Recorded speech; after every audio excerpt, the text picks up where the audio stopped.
pawn to c4. Let's see how much risk Magnus is willing to take. So far, he goes for d5, e6. He's done that a lot recently, playing all kinds of shady to less shady. He played it. Yeah, he played a6 in this specific position in his one game against Prague that they played in online last year, and that ended up being a draw. E3 played, so we'll never find out what Magnus thinks about all that.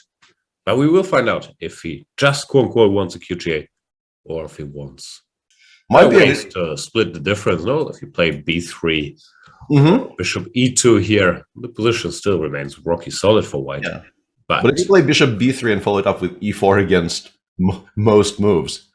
In the meantime,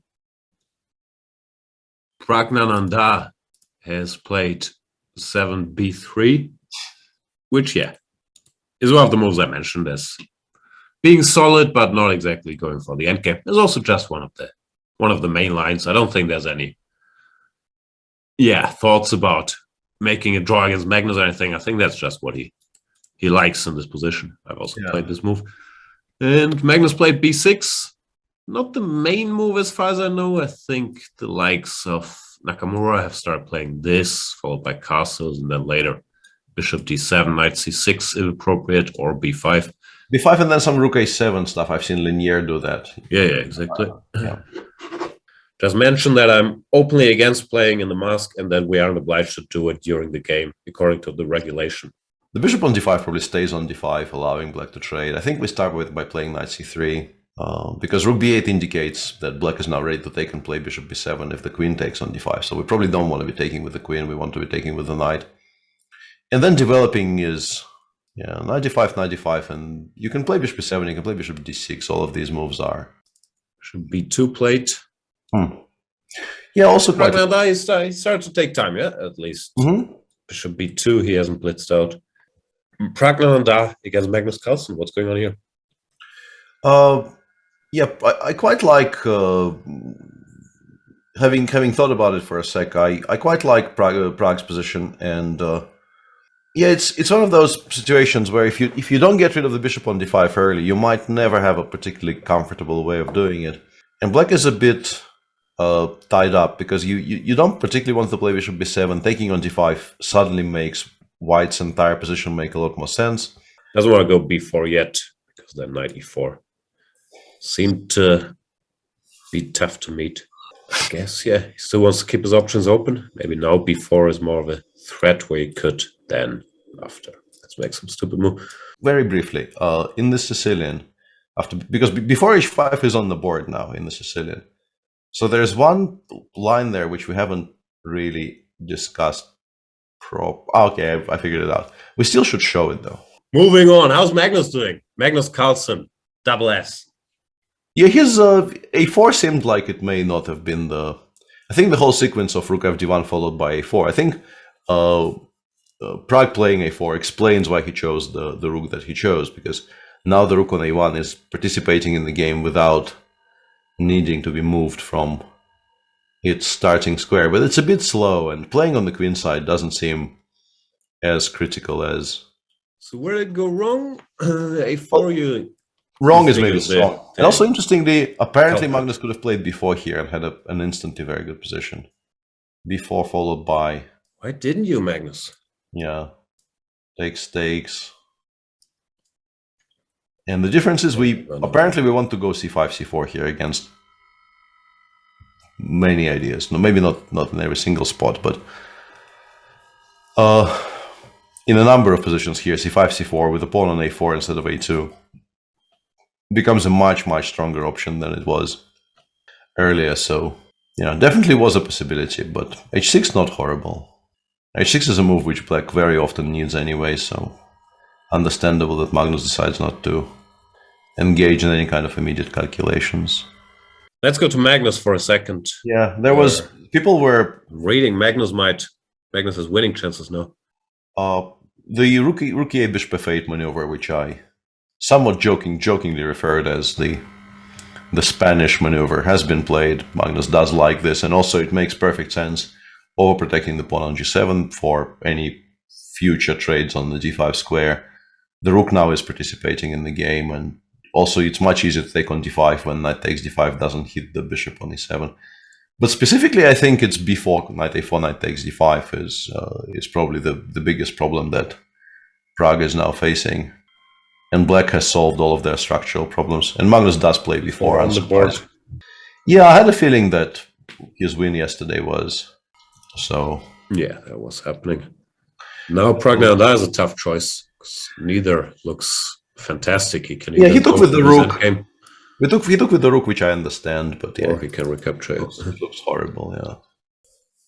Yeah, Magnus goes with queen e6, which is probably the most complete move. Yeah, allows knight c5, but he will win. He will be a pawn up, but I'm guessing from the purely computer standpoint, the fact that you allow the knight on a4 to get traded for some of the much better placed pieces is enough to consider this an inaccuracy. Praggnanandhaa did not go for this. This maybe last chance question mark, knight takes c5, giving up a pawn, but getting rid of his silly knight here. We showed the line. Instead, he goes rook to d1, and now... Yeah, his position is just... might be too late. Strategically very bad, and also might be lost by force, as the engine seemed to indicate. Both rook a8 with the idea of c5, c4, and apparently even the immediate c5, c4 with the intention, I guess, of meeting ba with rook a8 are crushingly strong. Oof. Apologies. I've heard adjusting plenty, but you probably have more experience than me in US tournaments. Yeah, not very much to say. There's some reasonably sharp positions here that could arise after Black's proceeds with the winning plan of playing c5, c4, for instance. But until Prague makes a choice here and Magnus actually has to find the cleanest winning solution, there's really not a lot to say. The position is bad for white. White choices, you allow c4 or you give up the e4 pawn for absolutely nothing. There, but yeah, kind of a strange pairing of decisions. Queen c1 has been played, trying to stop c4. Yeah, and the issue for white is that queen takes c4 actually works here after rook d7 takes. We can, I'm guessing more than one move wins here even, yeah. d4 here, there's rook d4, yeah. That's the problem, yeah. So you have to go rook d8, and let's say I take and I play h3. Why is this so horrible? Doesn't look that winning, does it, at first sight? Queen e2, apparently Black just wins. So even the moniker of the suits is a misnomer, because it's not the suits, it's the trench coat. Knight h4 played. Yeah, Praggnanandhaa trying to keep the game going. Basically, he's now pawn down with a bad position, a knight on the rim, and Black having the two bishops. So he needs to swindle quickly. Yeah, this might end, no? There's a number of ways for white to lose a piece while also getting rid of all the queenside pawns. But because it's not really an endgame, it doesn't really matter all that much. Those positions are completely lost because you get mated. Yeah, allowing c3 is never going to be any kind of a saving grace here. Knight b6 does feel like a move you make on 2 seconds. And now, yeah. I mean, knight takes d5 also wins, but I think c4, c3 is just such a comfortable nice to make. Just to make sure this bishop can never hurt you. Yeah, just kill everything off, and yeah, the game ends. I guess they keep blitzing for a bit. Sometimes with this little time, also you just keep making moves on adrenaline. I don't know. It's very hard to even name a move here you can make. Knight takes e8, queen takes d5. Like every single piece in your position hangs, and you're already behind material. I think you do resign here. Come on, Prague. Knight c8. Now we're talking. Yeah. Okay. Apparently, queen takes d5 is not even in the top 2 moves in this position, because knight takes a7. I guess still completely lost for white, but shouldn't be a very intriguing. Yeah, I know. I know my Magnus. Just a very, very solid capture. No need to do anything flashy. Knight a7, queen takes f5, and things continue hanging. cb2 also not a bad move. Also not a bad move, yeah. And queen d5, knight d5 played, knight a7, cb, and yeah, it's the same position, and you still resign because the horse is coming. Yeah, rook b1. There's probably I mean, rook a8 wins, rook e2 wins, whatever you choose. It's a full rook. It will just end up costing white a full rook, so not a very exciting position. All right, you did ask for it. Here you go. I think it should make you feel better about the whole thing, honestly, because you're not depriving someone of their hard-earned way of watching Twitch content. It's just throwaways. Yep, resigned. Game over. Let's go watch. Good job by Magnus.